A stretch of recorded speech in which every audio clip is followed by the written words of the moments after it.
Malakas ang buhos ngang ulan habang tinatahak ngang aking sasakyan ang ngapalikong daan sa paanang ng bundok ng Rizal. Bawat liko ay lalo akong inilalayo sa gulong Maynila sa mga quarterly report at biglang problema ngang kliyente sa walang tigil na tunong nga notifikasyon na naging sentrong buhay ko sa nakalipas na 3 buwan. Sa bawat kilometro, unti-unting gumagaan ang pakiramdam sa aking mga balikat. 10 araw, bulong ko sa sarili, habang ang aking hininga ay nagiging hamok sa malamig na hangin sa loob ng kotse. 10 araw ng ganap na katahimikan. Ang orasan sa dashboard ay nagsasabing 2:17 nga hapon. Mas maaga ako sa inaasahan kahit pamasama ang panahon. 20 minuto na lang at naroon na ako sa aking bahay bakasyunan, ang aking santuaryo. Ang gantimpala para sa maraming taon ng maingat na pagbabudget at peg-overtime. Hindi tulad ng karamihan sa aking mga kasamahan na ginagastos ang kanilang mga bonus sa mga biglaang bakasyon sa Hong Kong o sa mga designer na bag, palagi akong nag-iisip para sa pangmatagalan. 2 ari-arian sa edad na 32. Hindi na masama para sa isang marketing manager mula sa isang pamilyang middle class na walang anumang financial na mana na masasabi. Well, walang perang minana. Pero sandama na responsibilidad ang ipinasa sa akin. Ang mapunong ang pino sa gilid ng kalsada ay may suot na mabibigat na puting kumot ng hamok. Ang kanilang masanga ay halos bumigay sa bigat. Alam ko ang pakiramdam na iyon. 5 taon bilang tagapag-alaga ni Leah ang nagturo sa akin ng maraming bagay tungkol sa pakpasan. Mahal ko ang aking kapatid, ngunit ang Pasko ay naging isang partikular na hamon. Ang kanyang pagiging palaasa ay lalong lumalala tuwing holidays. Ang kanyang nga hiling para sa atensyon ay dumarami na parang makumukutitap na ilaw na nakasabit sa buong lungsod. Ngayong taon, pinili ko ang aking sarili. 10 arawng pag-isa. Nagtampo si Leah nang sabihin ko sa kanya ang aking nga plano. Ngunit 26 na siya. Nandiyan naman si Marco. Hindi niya kailangan na ako ang magbabantay sa kanyang listahan ng regalo o mag-aasikaso sa kanyang nga kaibigan para sa isang salusalo sa bispras ng Pasko. Natatanaw ko na ang bahay bakasyunan sa huling liko, nakasandal sa gilid ng bundok na parang isang eksena sa postcard. Humigpit ang pagkakahawa ko sa manibela nang makita ko hindi isa, kundi 2 sasakyan sa driveway, ang matingkat na pulang SUV ni Leah at isang pick-up truck na punong putik na hindi ko makilala. Anong ginagawa nila rito? Ang una kong naisip ay may nanloob. Ang pangalawa ay may nangyari kay Leah, isang emergency na nagtulak sa kanya na pumunta rito. Bumilis ang tibok ng puso ko habang ipinaparada ko ang sasakyan sa likod na SUV at kinuha ang aking telepono, handang tumawag sa 911 kung kinakailangan. Ang nga bintana ng bahay ay nagliliwanag sa mainit na ilaw. May maririnig na musika mula sa loob, hindi ang malumanay na jazz na iniwan kong tumutugtog sa aking smart speaker noong huli akong bumisita, kundi mga kantang pamasko na sobrang lakas na parang may party. Naglakad ako sa hanggang bukong-bukong na putik patungo sa beranda. Hawak ang susi. Bagaman hinala ko'y hindi ko na ito kakailanganin. Nang pihitin ko ang saradura, bumukas ang pinto at tumambat sa akin ang isang eksenang napaka-surreal na panandalian kong naisip kung nakamali akong bahay. Isang Christmas tree, hindi ang aking eleganteng puno ng pino na may puting ilaw at pila na mga palamuti, kundi isang dambuhalang puno ng makukulay at jologs na mga palamuti ang nangingibabaw sa sulok malapit sa fireplace. Ang magarlanday nakakalat sa bawat ibabaw. Mga mabangong kandila ang nakasindi sa coffee table, na may makakaibang amoy ngang kanela at pino na lumilihang nakakasulasok na ulap, at mga tao, napakaraming tao. Mga estranghero na nakaupo sa aking mga muebles. Uminom mula sa mga kristal na baso ng alak na regalo ko kay Leah nung nakarang Pasko. Isang mag-asawang nasa katanghaliang gulang na hindi ko pa nakikita ang nakaupo sa aking paboritong upuan sa pagbabasa. 3 taong nasa edad 20 ang nakukumpulan sa paligid ng Kitchen Island, naghahalo ng nga inumin sa punch bowl ng aking lola. Sa gitnang lahat ay nakatayo si Lia. Ang kanyang buhok ay nakapusot sa isang detalyadong ayos. Suot ang isang pulang sweater na alam kong galing sa aking aparador. Sa tabi niya, tumatawa si Marco kasama ang isang lalaking kamukha niya, ang kanyang ama, sa aking palagay. Ang tawanan ay biglang natigil nang sumara ang pinto sa aking likuran. Ang maulo ay lumingon sa aking direksyon. Ang nga baso ay huminto sa kalagitnaan ng pag-abot sa mga labi.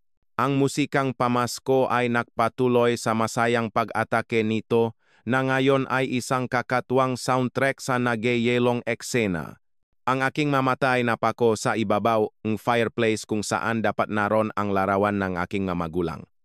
Sa halip, isang naka-frame na larawan ng pamilya ni Marco ang nakangiti sa akin. Si nanay at tatay, nailipat sa isang mali na mesa sa gilid bahagyang natatakpan ng isang poinsettia. Ang boses ni Lia ang bumasag sa katahimikan. Nanlaki ang kanyang nga mata sa pagkakilala, ngunit hindi sa sorpresa, hindi sa pagkakasala. Ang aga mo yata. Akala ko nasa isang mas magarbong lugar ka sa Singapore o baka sa Japan. Ang silid ay nanatiling tahimik. Si Marco ay hindi mapakali nakatingin sa sahig. Anyway, nagpatuloy si Lia. Ang kanyang boses ay may pamilyar na pasimpleng panunumbat na kanyang pinagbuti mula pa pagkabata. Mabuti naman at bumalik ka sa ating bahay bakasyunan. Ating bahay bakasyunan. Ang salitang iyon ay tumama sa akin na parang isang pisikal na suntok. Mas maingat kong sinuri ang silid, ang nga malata na nakasalansan sa sulok, mga sulat na nakakalat sa mesa sa pasukan, ang jacket ni Marco na nakasabit sa sabitan na palaging para sa akin. Hindi ito isang party. Ito ay isang taong nakatira sa aking tahanan, isang alaala ang lumitaw. Ang aking ikasampung kaarawan, kinansela dahil nakasipon si Lia. Walang seryoso. Sapat lang para magpasya ang aking ina na maaring maghintay ang aking selebrasyon. Hindi na ito nangyari. Protektahan mo si Lia. Umalingaw-ngaw sa aking isipan ang boses ni nanay. Mas mahina siya kaysa sa iyo. Kailangan niya nga mas maraming pag-aruga. Ginugol ko ang buong buhay ko sa pagtanggap sa mensaheng iyon, na inuuna ang mga pangangailangan ni Lia kaysa sa akin. Ang huwaran ay naitatak ng maaga, pinalakas araw-araw, hanggang sa ang pagsasakripisyo ay naging aking default setting. Ngunit sa pagtayo ko rito ngayon, pinapanood ang mga estranghero na maging komportable sa espasyong nilikha ko para sa aking sarili, may nagbago sa loob ko. Isang lamat ang nabuo sa pundasyon ng obligasyon na pinagtayuan kong aking buhay. Sa unang pagkakataon, naisip ko kung ang proteksyon ay naging pag-enable. Kung ang pag-alaga ay naging isang bagay na hindi malusok para sa aming dalawa. Ang musika ay patuloy na tumutuktok. Tinitignan ako ni Lia, may hamon sa kanyang mamata. At ako ay nakatayo sa bukana ng aking sariling tahanan, biglang hindi sigurado kung dapat ba akong pumasok o umatras. Nakatayo ako sa may pintuan ng sarili kong bahay bakasyunan habang malakas pa rin ang tuktok ng musikang pamasko at lahat ay nakatiti. Ang katahimikan sa pagitan namin ay tila isang goma na nababanat. Ang nga matatamis na inaasahan ay nagiging mapait. Bumabaon ang aking maguko sa aking palat. Pinipigilan ang namumuong galit sa loob ko. Bahagyang nanliit ang mga mata ni Lia. Hinahamon akong gumawa ng eksena. Inaasahan niya ito ang sermon, ang sigawan, ang drama. Ito ang aming pamilyar na sayaw, ang pagtulak niya sa mga hangganan hanggang sa sumabog ako, at pagkatapos ay magpapakabiktima sa aking sobrang reaksyon. Hindi ngayon, dahan-dahan kong sinuri ang silid, inililista ang bawat paglabag. Ang mga magulang ni Marco ay nakaupo sa aking paboritong upuan. Ang nga baso ngang ala ay nakapatong sa mga braso nito kung saan tiyak na mag-iwan ng mga marka. Ang kanilang mga mukha ay nakbago mula sa sayang ang Pasko tungo sa naguguluhang pag-aalala habang lumilipas ang mga segundo.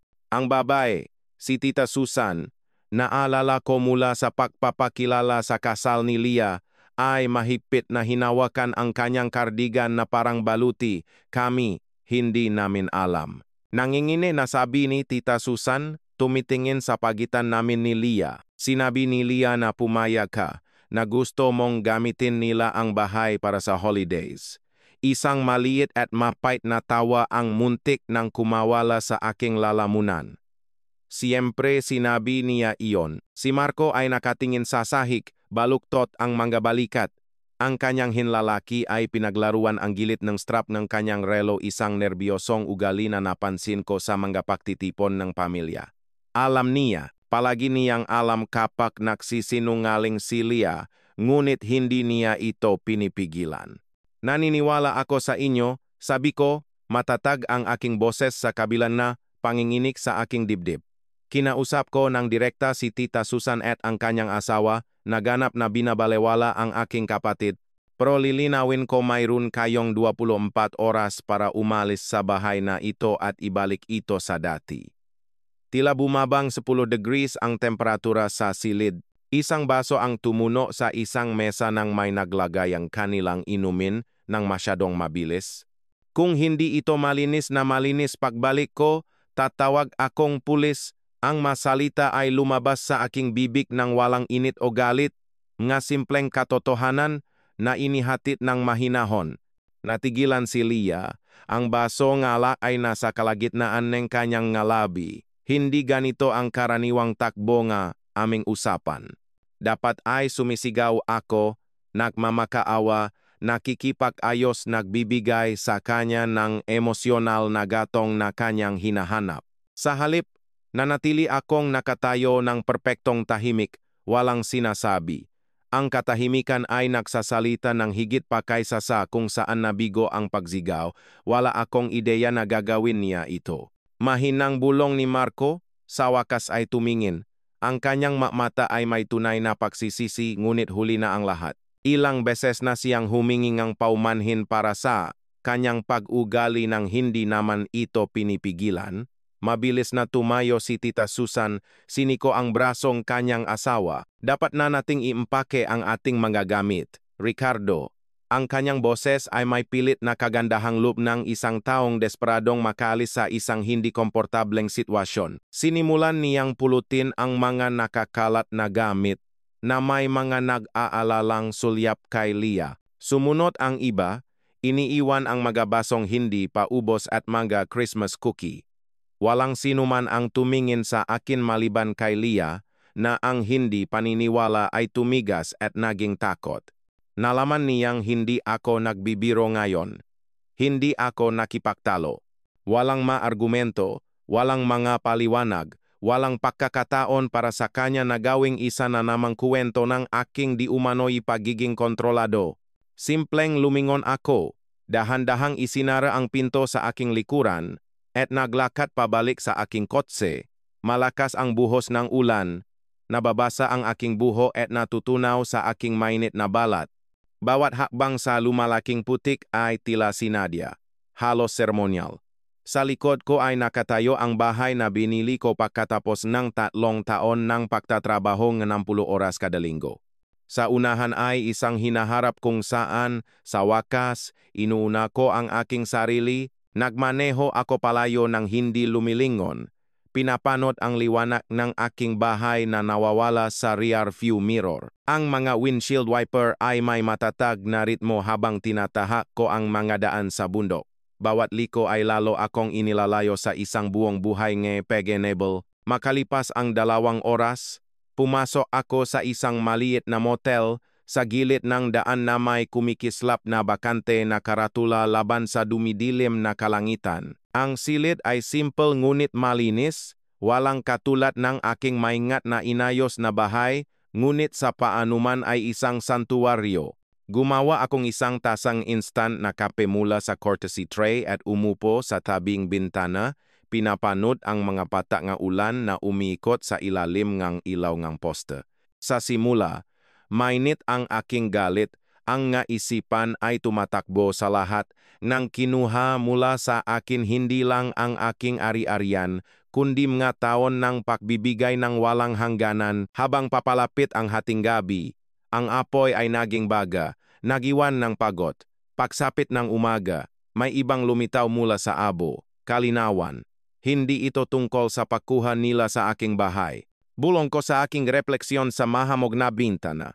Ito ay tungkol sa paniniwala nilang hinding-hindi ko sila pipigilan. Ang singaw mula sa aking tasang kape ay napalamlam sa salamin habang sinisimulan ko ang isang mental na inventaryong lahat ng mapakakataong pinabigyan ko si Lia ng higit sa katwiran, ang apartment sa Quezon City, kung saan sinagot ko ang kalahati ng kanyang renta sa loob ng 3 taon habang hinahanap niya ang kanyang sarili, ang makarluan na cosign ko.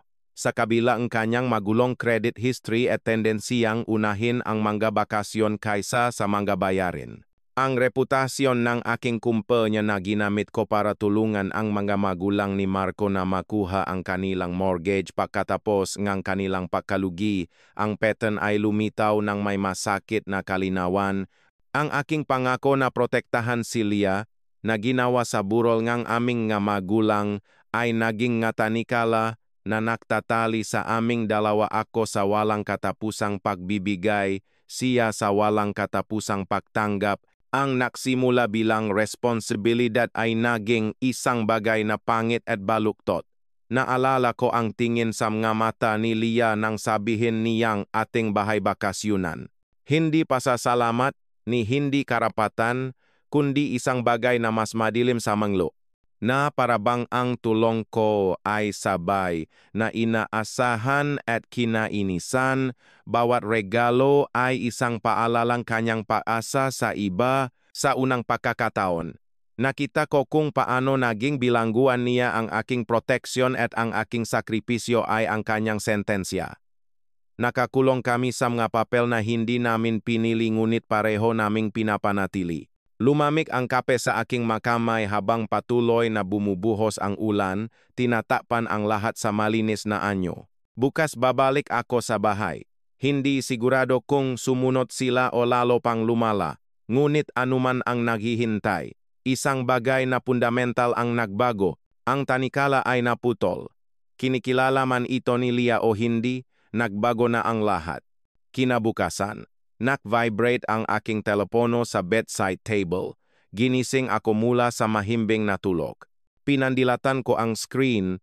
Ang liwanag ng umaga na tumatagos sa mga bintana ng motel ay nagpapahirap basahin ang text mula kay Lia. Umalis na kami. Malinis na ang bahay. Sorry. Napaupo ako, gising na ngayon. Iba ang pakiramdam sa bahay, mas tahimik, mas walang laman. Naksuot ako ng aking roba at lumabas sa sala. Inihahanda ang sarili sa resultang bagyong Lia. Ngunit ang natakpuan ko ay nagpatigil sa akin. Ang bahay ay kumikinang sa kalinisan, walang unan na wala sa lugar, walang alikabo sa coffee table. Maging ang countertop sa kusina ay kumikinang na parang paulit-ulit na pinunasan. Ang palamuting Pasko na ikinalat ni Lia at ng pamilya ni Marco wala na. Ang jologs na puno ay naglaho. Sa ibabaw ngang fireplace, naibalik na sa nararapat na lugar ang larawan ng aking nga magulang. Lumapit ako. Napansin kung gaano ito perpektong nakasentro, na parang sinukat ng ruler. Ang salamin ay nilinis ng husto na halos hindi na ito makita. Naglibot ako sa bawat silid at nakitang bawat isa ay naibalik sa perpektong kondisyon. Ang katahimikan ay tila halos supernatural, na parang walang nangyari rito, na parang hindi naganap ang pagsalakay. Ang tanging ebidensyang kanilang presensya ay ang kakaibang perpeksyong ito, ang sobrang pagtutuwid na ito na nagsasabi ng pagkakasala. Kinagabihan, nagsindi ako ng apoy sa fireplace at nagbukas ng isang botang Cabernet na iniingatan ko para sa isang espesyal na okasyon. Ito ay tila isa na roon. Umupo ako sa aking paboritong upuan at itinaas ang aking baso sa walang laman na silit. Para sa mga hangganan bulong ko, ang apoy ay sumasayaw sa fireplace. Nagbibigay ng mainit na liwanag sa aking sala. Sa unang pagkakataon sa loob ng maraming taon, nararanasan ko ang isang holiday nang walang bigat ng obligasyon na pumipiga sa aking balikat. nang walang nakakainis na pagkakasala na kasama sa bawat sandali na inaangkin ko para sa aking sarili. Ang kapayapaang ito ay parang tagumpay. Nilasap ko ang hinayaan itong manatili sa aking dila. Isang bagay na mas malalim kaysa sa pansamantalang kasiyahan ang nakugat sa loob ko. Hindi lang ito tungkol sa pagkapanalo sa isang laban kay Leah. Ito ay tungkol sa pagbawi sa aking buhay. Ang nga sumunod na araw ay lumipas sa tahimik na pagmumuni-muni. Sinuri ko ang pattern na nagtakda sa aming relasyon mula nang mamatay ang aming nga magulang. Tuwing umaga, umupo ako sa tabi ng bintana na may kape, pinapanood ang ambon na bumabaksak sa mga puno ng pino habang inililista sa isip ang bawat pagkakataon na pinayagan ko ang pag-asa ni Leah. Ang may diskwentong renta sa kanyang apartment. Ang aking katwiran ay kailangan niya ng tulong para makapagsimula. Ang buwanang bayad sa kanyang SUV, kinumbinsi ko ang sarili ko na mas ligtas ito kaysa sa kanyang lumang kotse. Ang credit card na may pangalan ko bilang gwarantor hanggang sa magkaroon siya ng magandang credit, sabi ko sa sarili ko, sa distansya at kalinawan. Nakikita ko na ngayon kung paano lumikha ng karapatan ang aking habag na walang hangganan. Bawat gawang kabutihang loob ay naging hindi regalo kundi isang inaasahan. Bawat sakripisyo sa aking bahagi ay nagpatibay sa ideya na mas mahalaga ang kanyang mga pangangailangan kaysa sa akin. Isang plano ang nabuo sa aking isipan, maayos at kinakailangan. Hindi pahihiganti. Wala akong kasiyahang nararamdaman sa kung ano ang dapat mangyari, kundi isang sistematikong pagbuwag sa mga hindi malusok na istrukturang tinulungan kong itayo. Binuksan ko ang aking laptop at sinimulan ang proseso. Una, isang email sa property manager ni Leah na tinatapos ang kasunduan kung saan ako ang nag-subsidize ng kanyang renta. Sunod, isang tawag sa kumpanya nga autoloan. Kinakansela ang mga automatikong pagbabayad sa SUV. Gumawa ako nga formal na liham na nagtatapos sa aking mga financial guarantee sa kanyang mga credit card at mga utility. Ang aking mga sulat ay nanatiling propsyonal at walang emosyon. Walang emosyonal na pagsabok, walang paninisi. Mga malinaw na pahayak lamang ng katotohanan. Epektibo kaagad, hindi na ako mananagot.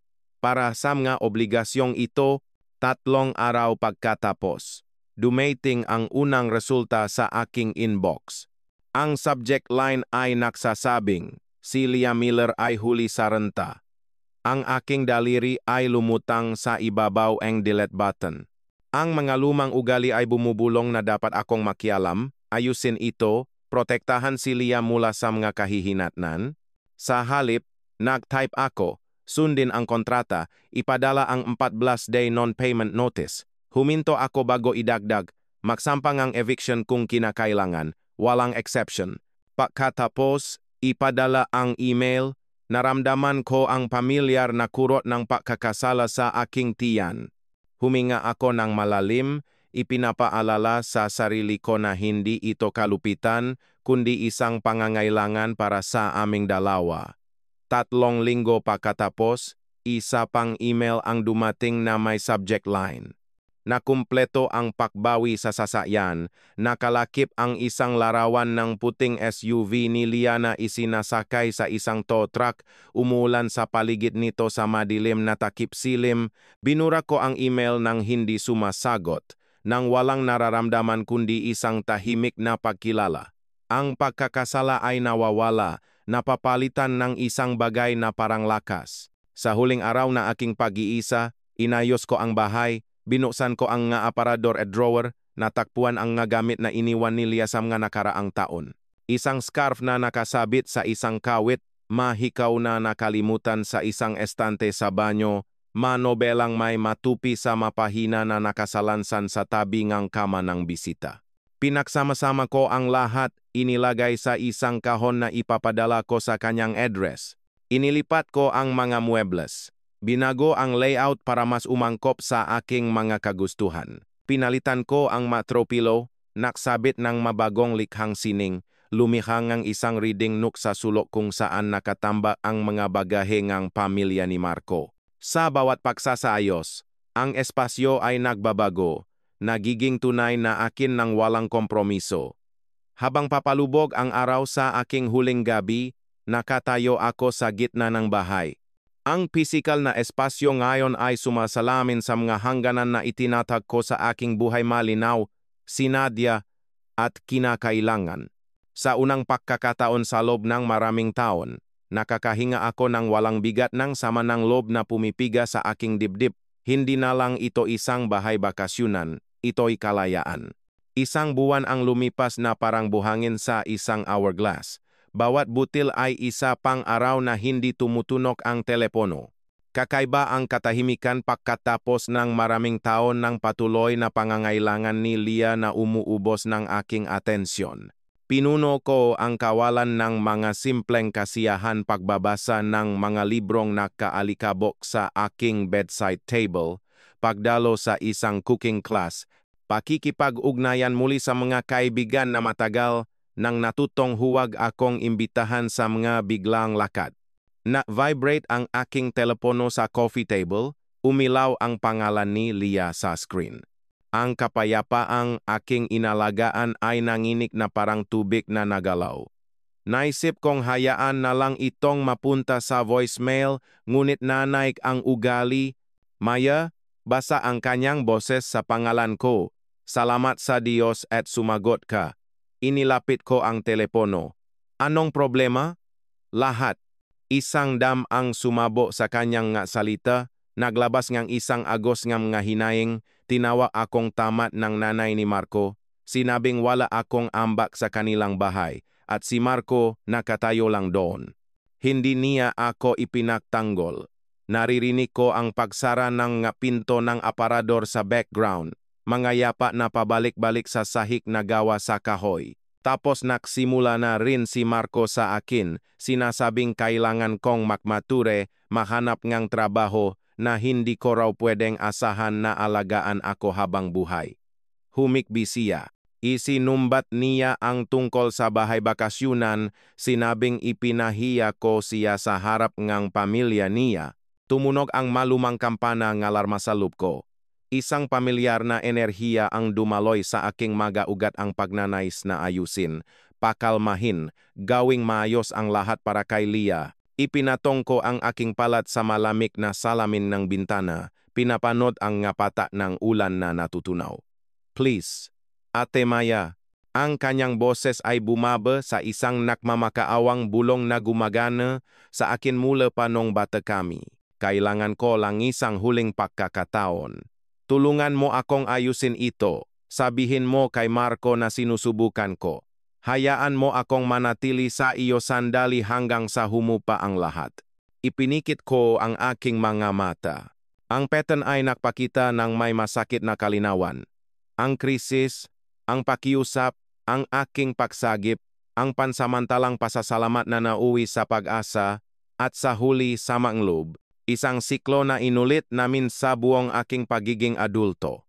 31 taong gulang ka na, Leah. Ang makasalita ay lumabas ng mahinahon at matatag na ikinagulat maging sa akin. Hindi mo ako nanay. Nagkaroon ng katahimikan sa pagitan namin. Anong ibig sabihin niyan? Pagtatanggol ang narinig sa kanyang boses. Ibig sabihin, hindi ko kayang ayusin ang inyong pagsasama. O ang relasyon mo sa pamilya ni Marco, huminga ako ng malalim. Kailangan mong managot sa sarili mong buhay. Walang sermon na sumunod. Walang listahan ng mga mungkahi. Tanging ang katotohanan, sa wakas ay nasabi ng malakas. Ang katahimikan ay tumagal hanggang sa naisip ko kung naputol na ba ang tawag. Pagkatapos ay bumalik ang boses ni Leah, naging matalas at marupok. Sinira mo ang lahat. Sumabog ang mga salita sa speaker. Kung hindi dahil sa iyo, hindi magiging ganito ang buhay ko.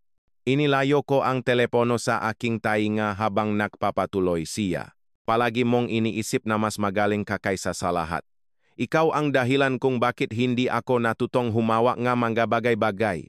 Ginawa mo akong palaasa, at ngayon gusto mo akong iwanan kapag kailangan kita. Sa likod ng kanyang mga akusasyon, may ibang mga tuno na naririnig, mga drawer na binubuksan ng padabok, mga bagay na bumabagsak sa mga pader, isang tahanan na nagkakawatak-watak. Huwag mong sisihin ang kapatid mo. Ginawa mo to sa sarili mo. Sumingit ang boses ni Marco na ikinagulat ko. Hindi ko namalayan na nakikinig siya. Huwag kang makialam dito. Sigaw ni Leah. Papalayo ang kanyang boses na parabang tumalikot siya sa telepono. Hindi, tapos na akong hindi makialam. Sagot ni Marco. Tama ang ate mo. Matanda ka na, pero kumikilos ka na parang teenager na nahihintay na may maglinis ng kalat mo. Lumala ang kanilang pag-away. Ang nga salita ay nakakatumbahan na parang nga bato sa isang landslide. May bumaksak sa lamin. Nabasak sa isang matigas na ibabaw. Tingnan mo ang ginawa mo sa akin. Hiyaw ni Leah. Marami pang pagbaksak ang sumunod na sinasabayan ng mga utos ni Marco na itigil ang pagsira sa mga bagay na hindi kanya. Nakikinig lang ako. Hindi nakikialam o ibinababa ang tawag. Hindi ito ang aking bagyo para harapin. Biglang naputol ang tawag. Ang biglang katahimikan ay tila mabigat, puno nga taon ng inaasahan na sa wakas ay binitawan. Inilagay ko ang telepono sa mesa sa tabi ko. Walang pagnanais na tumawag pabalik upang tiyakin na okay si Leah upang ayusin ang mga bagay-bagay. Sa halip, dahan-dahan akong huminga palabas. Nararamdaman ang huling mahiblang maling responsibilidad na natanggal sa aking mga balikat. Ang lahat ay gumuho ng natural, nang walang aking pakikialam. Ang bigat ng mga kahihinatnan ay kay Leah lamang, gayang dapat nun pa man, isang ginhawa ang dumaloy sa akin. Hindi dahil gusto kong magdusa siya, kundi dahil hindi ko na kailangang pigilan ang hindi maiwasan. Nakarating sa akin ang balita pagkatapos ng 3 linggo sa pamamagitan ni Mark, isang kaibigan naming dalawa mula sa aming bayan. Nag-file ng diborsyo si Marco. Nawalan ng apartment si Leah nang paalisin siya ng mamagulang ni Marco na siyang may-ari ng property. Ang sasakyang minamaneho niya ay pag-aari ng kumpanya ni Marco. Ang kanyang reputasyon sa kanilang social circle ay sira-sira matapos ang isang pampublikong eskandalo sa isang restaurant kung saan maraming kaibigan nila ang nakasaksi sa kanyang pag-ugali. Hindi ako nasisiyahan sa kanyang pagdurusa. Bawat balita ay dumarating ng walang pahihiganti na maaring asahan ng ilan, sa halip nakakaramdam ako ng tahimik na pagtanggap. Minsan kailangan munang bumaksak nga tao bago nila matuklasan ang kanilang sariling lakas. Unti-unting binitawan ng tagulan ang kapit nito sa Maynila. Nagdala ang Marso ng mas mainit na hangin at mga usbong sa mga puno sa aming kalye. Nakbabago ang mapanahon at gayon din tayo, pipiliin man natin o hindi. Natutunaw na ang huling bakas ang taklamig sa maanino ng aking bakuran nang muling tumunok ang aking telepono. Lumitaw ang pangalan ni Leah sa screen, isang pagsubok sa mga bagong tatah na hangganan. Sa pagkakataong ito, sumagot ako ng walang pangamba, Ate Maya. Nanginginig ang kanyang boses, ngunit iba kaysa dati. Mas mapagkumbaba, mas maliit. Sorry. Pakiusap, bigyan mo lang akong isa pang pagkakataon. Nakatayo ako sa aking bintana, pinapanut ang isang ibon na namumulot ng mga sanga para sa pugat nito.